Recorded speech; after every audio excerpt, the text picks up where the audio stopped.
Hi, everybody. It's Marjorie Waldo with Marjorie's Minutes from Arts Garage. There's all kinds of activity here. Two very handsome men are standing on the top tier of high ladders, installing a new AC unit in our main stage, which is where I'm standing.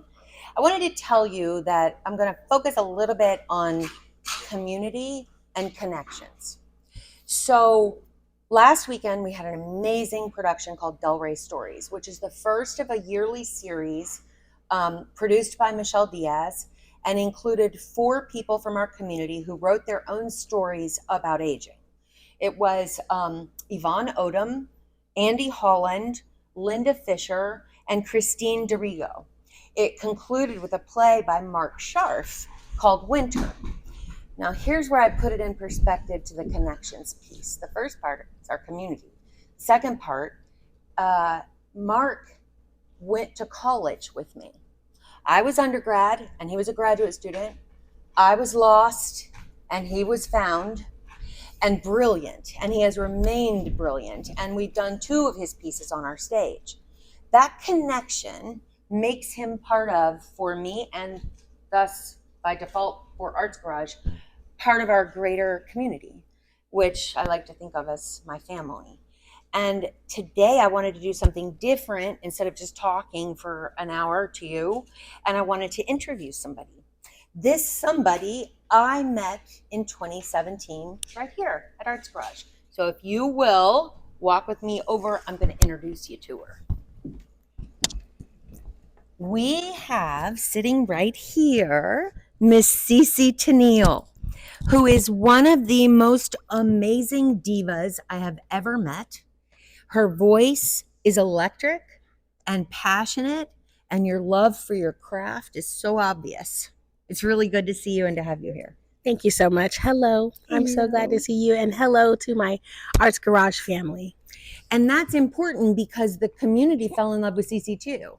So the first time we had CeCe, it was right after I'd learned to, well, I'm not even sure I'd learned it, but I was practicing booking artists, right? And researching and finding people to go on the stage to make you happy. And I found CeCe and put her on the stage, and we did okay. We had about 120 or 130 people in the room, so it wasn't totally sold out. Well, word spread like crazy, and CeCe's been here like 10 or 12 or 13 times. A lot of times. Since 2017. Yes. In fact, she performed for our January 2020, right before the pandemic, fundraising gala, which was our most successful one ever. So we like that. It's a big deal. We like that. We do. So tell us what you've been doing.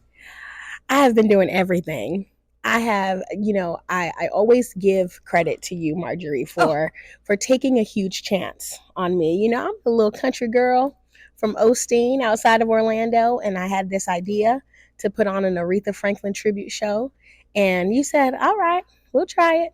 And I always really just want to let you know that I appreciate you for taking that chance. And I appreciate the people of Delray Beach for, embracing me so much. And I always think about Arts Garage as home. That makes me super, super happy. Yeah, it feels like home because the people here have given me an opportunity to hone my craft.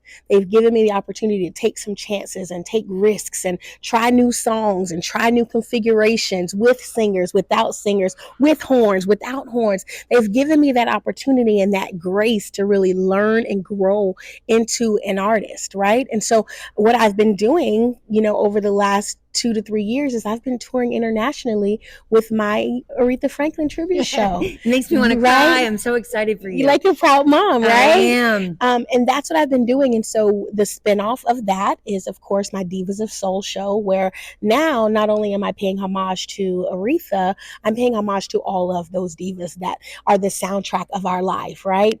Tina Turner, Whitney Houston, Gladys Knight, Shaka Khan. So if you love soul music, this is going to be a nod to all of those women that have trailblazed for singers like myself so that we can stand the test of time and do the thing that we love, which is music. This era of music is something that our audience here at Arts Garage really loves, right?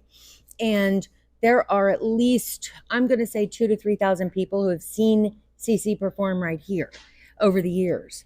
and have fallen in love with her and know exactly what I mean when I say she can blow, because she lifts the roof off the house. Oh, that's so nice. Truth. Really, it's a truth. And she talks about it like she's grateful to me, but she made me look really good at a time when I really didn't know so much about what I was trying to be good at.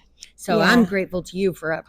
Thank you so much. I appreciate that. And I really think, I was thinking to myself, when you said 2,000 people, 2 to 3,000 people, and I'm like, this with being a brand new show, is 2 nights going to be enough?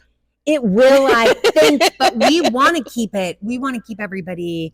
We want it to be exciting and make them fight to get in the room. Yeah. So we've sold, this show is not until March 15th and 16th of this year. So we've got almost 2 months left.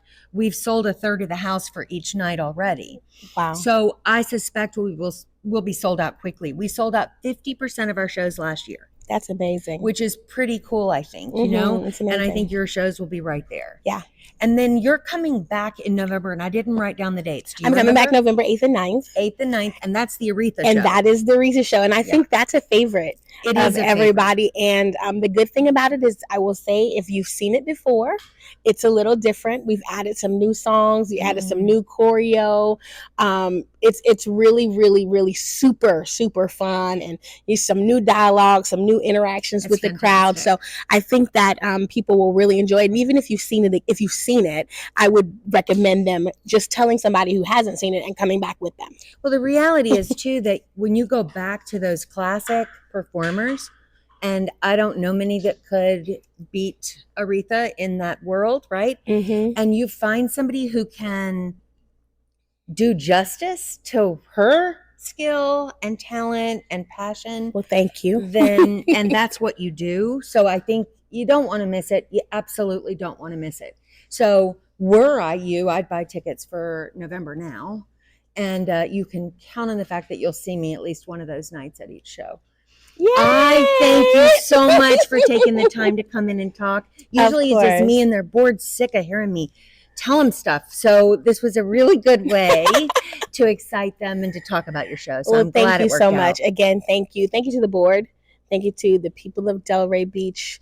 It is always a chance that you take on live music. And I think that people who embrace live music and support live music, especially those that give in excess, that give their money in excess towards live music, you really are investing in a generation and in our futures. Absolutely. And you're investing in people and in families and in community. And I'm so grateful that they find it not robbery to invest in me. Absolutely. And so does our city, which is I think unparalleled. I mean, this space is city owned.